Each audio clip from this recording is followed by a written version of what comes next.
Ease your mince pies and see if she lies. It's Natalie Cassidy.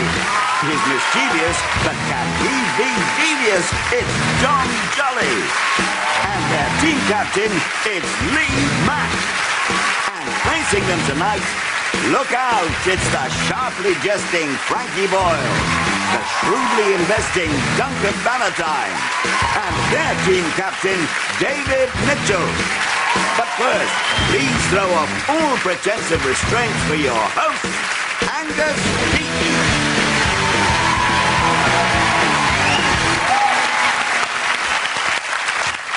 Thank you, good evening, and welcome to Would I Lie to You? Over the next half hour, you'll be hearing more lies than an estate agent working on commission only. One useful tip when spotting a liar is that they often give themselves away by a variety of facial movements, unless, of course, the question you ask them is, have you had Botox? So we begin, perversely, with round one, which is called Home Truths. Our panellists read out a statement about themselves, and their opponents use a combination of potluck and guesswork, thinly disguised as intelligence, to decide if it's true or not. Guess right, they get the point. Guess wrong, the others get the point. What could be easier? Exactly, almost anything. Dom it is, who kicks us off with his first Home Truth. So, Dom. I was at school with Osama bin Laden. How old is Osama bin Laden? I'm sure he's near my age, isn't he? I don't know. I don't think we know. I mean, how old did he seem at school? I mean... We were actually at the other ends of school. Don't say extremes. No, you're right. It was quite a sort of... It was from sort of 4 to 18, so it could span quite long years. Right. Yeah. What 4 to 18 school is this? It was a Christian Quaker school. Right. Right. Is he still a Quaker? I don't think it sat with him very well. I'm not aware of his religion. He doesn't sort of, you know, doesn't present that. I mean, did you chat much? I'd pass him in the playground. He was quite an intimidating figure, to be honest. He was slightly intense. He was sort of in the Dungeons and Dragons class. I didn't really know him, but I was in the same school. Where was this, in London? No, it was in Lebanon. Lebanon. That would possibly explain it. How was it at school in Lebanon? It was okay. I mean, it was only when I sort of got a lot older I realised it was some sort of finishing school for jihadis, basically. I mean, there'd be occasionally an Israeli jet would go over Beirut and the entire playground would look up and start firing in the air. And when I came to school here, I realised that wasn't the sort of normal thing. And... No. Did bin Laden win when you played hide and seek? Always. I never found him. So, David, I'm going to have to push you for a decision on this. So it's a 4 to 18-year-old Lebanese Quaker school. A lot of anti-Israeli feeling, as you'd expect from Quakers. I think it's a lie. I think it's true. You think it's true? Yep. I think it could be true. Well, I'm afraid I'm going to overrule my team. That's a lie. It's a lie. They're saying it's a lie. Dom? It is actually true.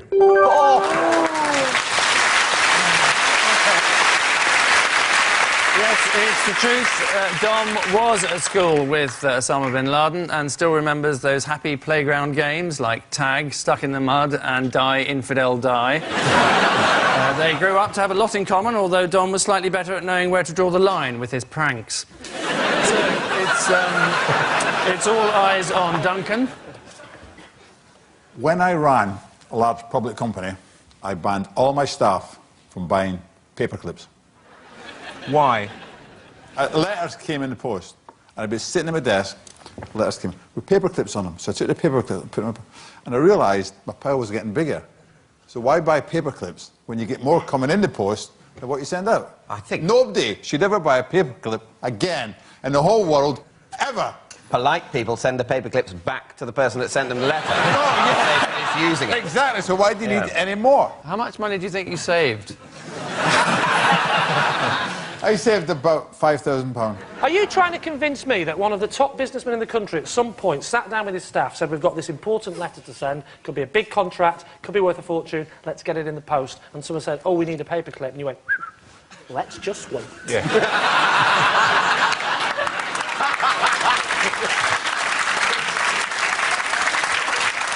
No, no. Do you reckon there was a moment after you started in the job when everyone was going, I wonder what the new boss will be like? I wonder what the Christmas party will be like this year. Oh, here's a memo. Reuse paper clips. He's a miserable bastard. It seems like Mr. Bannatyne's had the water cooler taken away. We'll have to go outside to the rain barrel. Have you changed teams? Was that the only one of these kind of money-saving devices you came up with, or did you have many? There was a lot of other money-saving devices, but they're all in my autobiography. Can I be honest with you, Duncan? Absolutely honest with you. I'm getting every other word. You could try hearing it. I like that. Bit more diction. Carry on. Lee, what are you thinking about this? I have to say, the idea of saving money on paper clips is utterly ridiculous, but the accent is swinging it a little bit. A little bit more possible. Lee, I'm going to go with you. Yeah, me too. I'm going to go for true. Yeah, OK, we think that's true. Yeah. OK. Duncan, is he right? Obviously read my autobiography.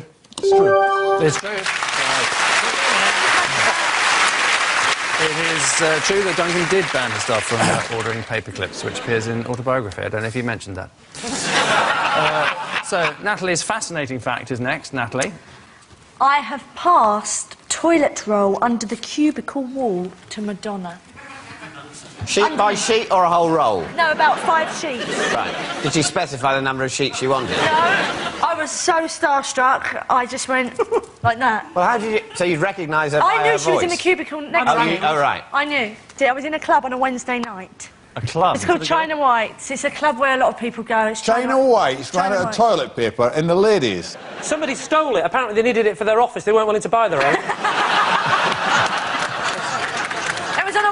And it was Wednesday night's kind of a big night at China Whites, and Madonna was in there this night. Obviously, I didn't know, but went into the loo and everyone was going, oh, Madonna's there, Madonna's... And I thought, yeah, right, whatever. And then some lady said to me, which I recognised was American, said, excuse me, have you got any loo roll there? And I said, yeah, no problem, did that. Went out, washed my hands, and Madonna walks out. I just like the fact that during that story, you've been on EastEnders far too long, because you went, everyone was going, Madonna's in there, Madonna's in there. Oh, Madonna's in there, Madonna's in there. EastEnders she was in, not Oliver. Oh, yeah. Thank you, David. Yeah, I think, you know, Madonna's been around the block. You check there's enough loo roll before you sit down, don't you? I think it's a lie. Got it. I think it's a lie. What do you think it's a lie. Yeah, a lie. OK. Natalie? It's a lie. It is a lie. Quite right. Madonna never runs out of toilet paper, as she always carries one of her husband's movie scripts in case of emergency.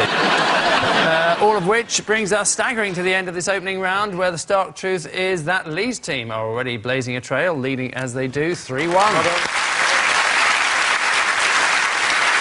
The next round has the ring of truth about it, chiefly because that's its name. Momentarily, if I can just use that word incorrectly, I shall read out a fascinating celebrity fact, whereupon the panellists have to second-guess its veracity, and also say whether it's true or not. Lee's team, guess first, analyse this. Jeffrey Archer writes all of his stories with a felt-tip pen. Is this the truth or the opposite? Hang on, he wrote a book when he was in prison. So did. all we need to know to work out this is true is, can you get felt-tip pens in prison? Anyone? Frankie, you'll know this. What can you get in prison? It depends just how much loving you're prepared to give. Duncan, you've been in prison. Have you? We had a short period of time. But for? yeah, no, I agree with Frankie. Never mind agreeing with Frankie. Never mind you what? Forget the game, Duncan. Tell us about the murder. You can get anything in jail. Anything you want. What were you in prison for? Well, it's just, you know... Tell us. I think it was drunk and disorderly. You mean think? How drunk were you? Oh, look at that. Suddenly the dragon tamed, methinks. What do you mean? It's in the autobiography, haven't you read it? What's it called? Anyone can do it. Well, you say anyone, apart from the 80% of people you tell to sod off. Anyone can make 100 million, that's in the book. It tells you how to do it. Really? If everyone makes 100 million, won't that be terribly inflationary? Yeah. If everyone makes 100 million except you're going to be pretty small, aren't you? That's it. But maybe this is something that happened in Italy in the Lira days. You know, someone like you published a book, and then suddenly, everyone has got 100 million and they can't buy a coffee. Lee, I'm going to have to push you for some kind of an answer on this one. Well, Jeffrey Archer. Get Jeffrey Archer on this show. Jeffrey Archer on a show about lying would punch a hole through time. Yeah. Well, we wouldn't have Jeffrey Archer because he's been in prison. Oh, you haven't. How did you know he was in prison? I read his autobiography. Thank you.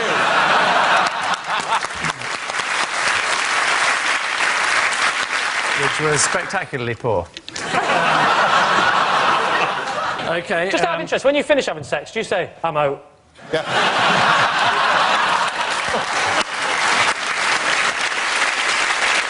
The worst thing is foreplay, which is I'm in for 40%.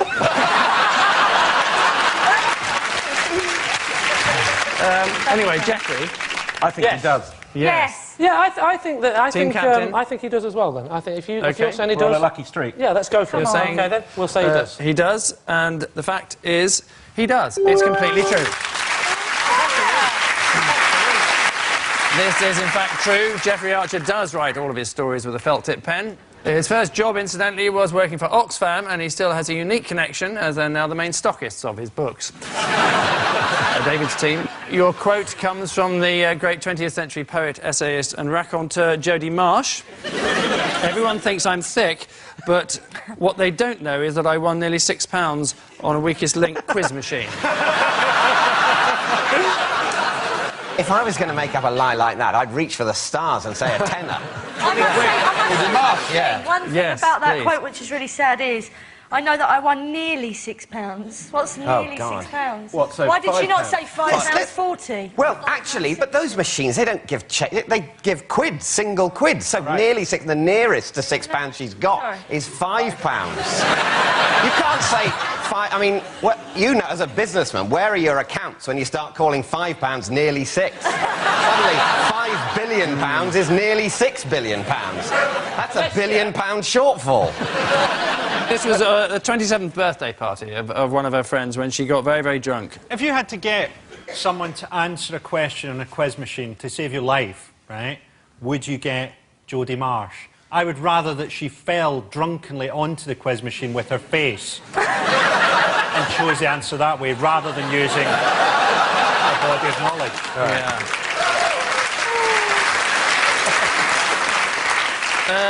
I'm going to have to press you for an answer, I'm afraid. So yes. True or lie? You think it's true? Yep, it's true. You don't care. You just want to murder her. I think it's false. Yeah, right. I don't know, but that's the game. Yes. I think it's false. They're saying it's false. It is indeed a lie. Absolutely correct. Well deduced. Jody Marsh did not win £6 on a Weakest Link quiz machine. Jody left school with 11 GCSEs and 3 A-levels. I don't know whose they were, but she left school with them. Despite allegations of being thick, Jody is a very successful glamour model. 36, 24, 32. No one's exactly sure what her IQ is. So at the end of that round, it's Lee's team who are looking quietly smug, ahead as they are, 5-3.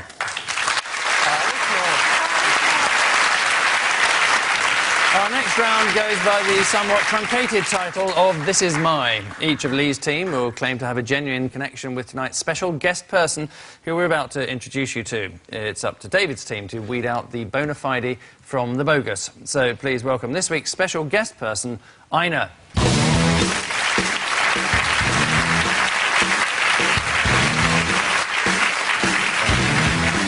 Now, Lee, perhaps you'd like to start off by telling us how you know Ina. Yes, I know Ina because she's my local newsagent, and she actually sold me a scratch card which I won £2,000 on. Natalie, what's Ina to you? Ina's worked on EastEnders for 21 years and as an extra supporting artist, and she used to run the lampshade stall. And lastly, Dom, what's Ina to you? Yasu Ina. Ina's actually my aunt, who is Greek, and she is a voice artist in Greece, and she has been the voice of Helen Mirren in the last 4 of her films that have been translated into Greek. So, it's as simple as that. A winning newsagent, according to Lee, a veteran EastEnders extra, according to Natalie, or Helen Mirren's Greek voice dub, if you believe Dom. So, David. When did you have this windfall, Lee? It was about 7 years ago. So you bought the scratch card, Yeah. you know, you scratched the Well thing. done, you know how the poor people live. Carry on, David. This is like Columbo interviewing. Just That's one thing that's confusing me. But no, OK. Now I can't say anything remotely investigative, can I? You've essentially created a universal template of mockery. You arseholes. That's not helping. Now, OK, so you bought the scratch card, you scratched the thing off, I won £2,000. Yes, that was exactly what happened. That's what happened, 'cause I've never bought one of these things. OK. It's a tax on hope. And then you hand it over, and does she then give you the £2,000 out the till? Or that's a robbery, isn't it? That's right. But why have you kept in touch? I mean, she wasn't giving you the money. It comes from Camelot or something, you know. I mean, I go to my newsagent still, and I still give her that friendly wink of, hey, pretty good, eh? And she still goes, lucky, lucky. So little thing she does. She's living through you now, really, isn't she? She is, yes. What's she going to do if you get diagnosed with a terminal illness? Come in, lucky, lucky, and they say, well, I wish you hadn't said that. I'm more interested in the story with Natalie. So, Yeah. She is an extra in EastEnders. Yes. And she plays the lady who runs the lamp stall. Yes. Does she ever give scripts into the producers which are centred around a lighting crisis? No. Not that I know of. Who knows?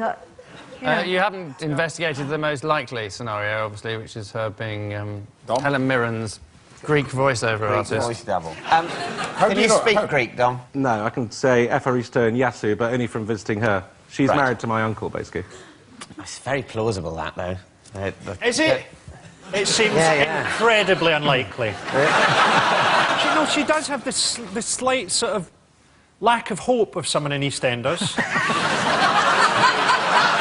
I think there's a plausibility to that. OK, so, David, I need to press you for an answer.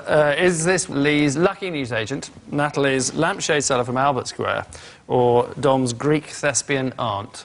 You both think Natalie's extra? I think the savage, browbeaten air of an EastEnders extra hangs among us. Have you ever heard of a concept called mercy? Right, well, I haven't got a clue, so I'm going to go with the team. I'm going to say it's Natalie's colleague. OK. Ina, perhaps you'd like to tell us who you really are. Natalie's my friend, and I've been an extra for 21 years on EastEnders. Yes, indeed. 21-year-old veteran of EastEnders. Well done to Ina Clare. So a lampshade store might be an odd thing to find in the market, but it's essential to Albert Square, since lamps can be used to electrocute people, smash them over the head, or strangle them with the flex. Sometimes all in the same episode. Telly-Tales is the brilliantly alliterative title of our next round. David's team will follow up a clip from a classic TV series with an additional fantastic fact. Lee's team then declare whether the fact is either the truth or complete Piers Morgan. And tonight we bring you the delights of vintage Doctor Who, a show with the same budget as a school nativity play but with slightly lower production values. Well, here's a quick reminder of some of the Doctor's multiple incarnations.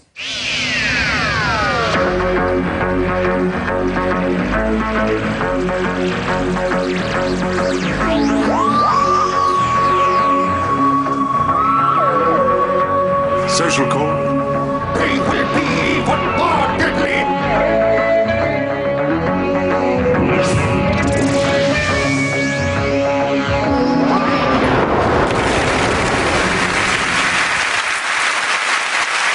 We've been asked to point out no Daleks were harmed in the making of that clip, although the actor inside has never walked again. But what is Frankie's extra piece of information, Frankie? Well, it's a little-known fact, but to avoid confusion on the set of Doctor Who when they're filming it, the medical doctor on set is called the Magician. So you think about it, there could be confusion because obviously the Doctor is Tom Baker or whoever. Obviously, it's a much bigger problem on Casualty. I don't understand the confusion. Someone, an extra, say Ina, who's working on Doctor Who, has a heart attack, and someone shouts, "Is there a doctor here?" And Doctor Who, confused, says yes and does surgery until someone says, "No, no, no, no, no." I mean, Not really a doctor. I know TV people are like dim, but If you're the person that's ill, it's going to be quite a depressing thing to hear someone shout. They sort of see what's happened to you and say, "Fetch the magician." Because that's what we're going to need. Fetch the magician or the priest. I think it's a superstition. I think that's the answer. It's like, you know, whistling is supposed to be bad luck, break a leg. So basically, someone comes on instead of set, good luck. it's like the Macbeth thing or Hamlet thing, whatever, you're not supposed to say it, is it? Exactly that. So what happens, you're trying to convince us now, Angus, that someone would walk in and say, so is that the resident doctor? And somebody pops out of a Dalek and goes, oh! I'm being told about the rules and the superstitions. You bloody idiot. Now I've got to turn around 3 times the speed. We're not joking. Lee, could we have your answer? Yeah, sorry, what do you think that's in summary? I'm going to say it's false. I think it's false. Yeah, Dom? I think it's true now. I mean, it doesn't make sense, but it's telly. It doesn't have to make sense, so they probably do. I'm going to have to overrule you there, Dom, and go for Natalie's decision there and say that it is, in fact... That is leadership. ...not true. Frankie? It is a lie. Yep, Frankie was in fact lying. The medical doctor on the set of Doctor Who is not called the magician. There are many traditions that are kept up by actors. For example, break a leg means good luck, the Scottish play means Macbeth, and integral to the plot means getting your tits out to sell more tickets. So, at the end of that round, it's, well, extraordinarily, neither team has the gumption to take a lead, together as they are on 7. And so to our final quickfire round, featuring some more home truths, but this time against the clock. A random flashing light will select one of our panellists, who must then read out a statement about themselves. As ever, the opposing team must then discern whether it be truth or tripe. Starting now. Lee. I have been on a camping holiday with Darren Brown. Are you sure he didn't just tell you that? Where did you go, Lee? We went to the Cotswolds, because we used to be family friends. And what age were you? I was 22. And with other members of your family there? Oh, in total, there was 4 of my family and about 3 or 4 of his. And did he put your own tent up? No. Well, that's funny enough, he just did that. I woke up and it was done. I was dressed as Elvis, I was eating an onion. I was livid. How did you feel about going on a sort of weird dual family camping trip at the age of 22? Shouldn't you have been, you know, clubbing or something in Ibiza? During the trip, did at any time the 2 families say to you, you boys thought of getting girlfriends? David, is Lee to be believed or is he not? I think it's the sort of weird thing that would happen. I think it's probably true. No, he's I lying. don't know, it makes it my call. I hate that. It's all down to you. I don't think it's true. OK. Is it true or a lie, Lee? It's a lie. Yes. Next. David. Aged 5, I wrote to Play School to suggest how the BBC should resolve their union conflict. Can I just say, this needs no discussion. Clearly true. True. Yeah, what was the union conflict? Remember the clock in Play School? I do, yeah. And it had sort of things underneath it that would revolve. Yeah. And at some point, the things underneath stopped revolving. And apparently this was a result, my parents told me, Of a union of some sort of union dispute. Did you sign off, David, age 5? I don't really remember. I think I probably put my surname. I was a formal little thing. So what are your thoughts? Let's face it, if anyone here did write a letter at 5 to the BBC about unions, Yeah. my money would be on him, so... I would say... True. Yeah, should we go for true now? Lee? Yeah. What do you think? OK, That's a they're fact. saying truth. So Right, is it okay. the truth or a lie, David? It is true. It is, of course. Yes, it's actually true. David did write to Play School when he was 5 to suggest how the BBC should resolve their union conflict. He was the first 5-year-old to use the word scab when not referring to his knees. Next. Dom. Ooh. For 6 months, I worked as Trevor McDonald's driver. Well, how did you get into that? I was trying to get into the sort of world of news, and that was a way in. How did that go? It was very good. I was a producer at ITN for 3 years. Really? Till I changed my tack and started dressing as a squirrel. Being his driver was a stepping stone to being a producer? No, it was a stepping stone to getting into a corporation like ITN, which I did. Right. I can't see them going, oh, we need a new producer. We need to get a new angle on the whole Serbian conflict. Well, I've got a driver. Can I just say, I didn't go straight from being his driver to being a producer. There was a more sort of formal ladder once I'd got in. OK. David, what is your final thought about... What do you think? It seems to me he's probably telling the truth. It's probably the sort of creepy arse-licking way you can get a job in show business. No, it's an absolute lie. Here I am again. I think it's a lie. You're saying it's a lie? Yeah. OK, Dom? It is. Divulge the truth. A lie. It's a lie.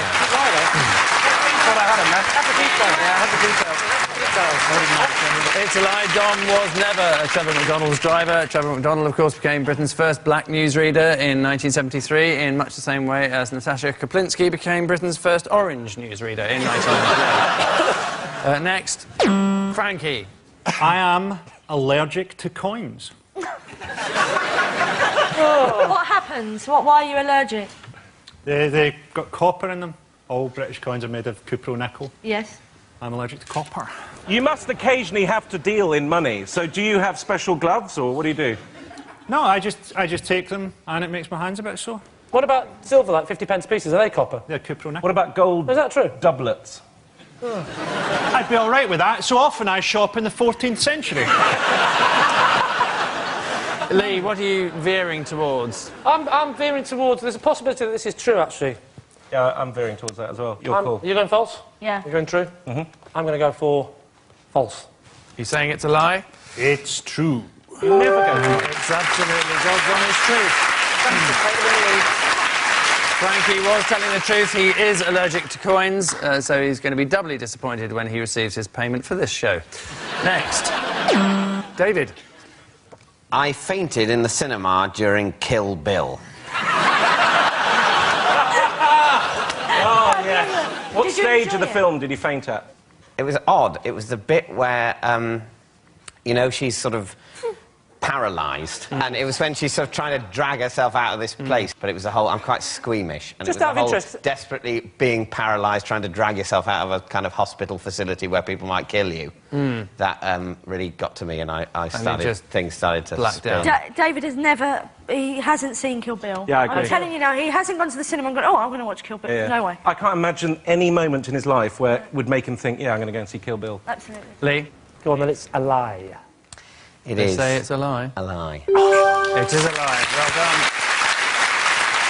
But I have actually seen Kill Bill, and it's interesting that I'm featuring some sort of really angry. fusty antiquarian. Oh, he wouldn't go to the cinema. He'll only go and see silent films. No, I have seen Kill Bill. I just managed to remain conscious throughout. The fainting, you could believe. Just going to see Kill Bill. He wouldn't know how to buy a ticket, the love. I don't know where we got that idea from. He'd probably try and get a banker's draft.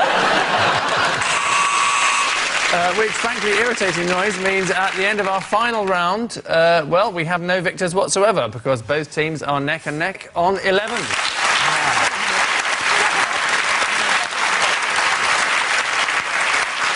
Join us next week for more Truth and Lies, and just remember, according to sociologists, lying is the #1 reason relationships fail. Lying on top of someone else usually being number 2. Good night. Tense film drama to come here on BBC One. Samuel L. Jackson and Kevin Spacey star in The Negotiator at 10:45 after the news.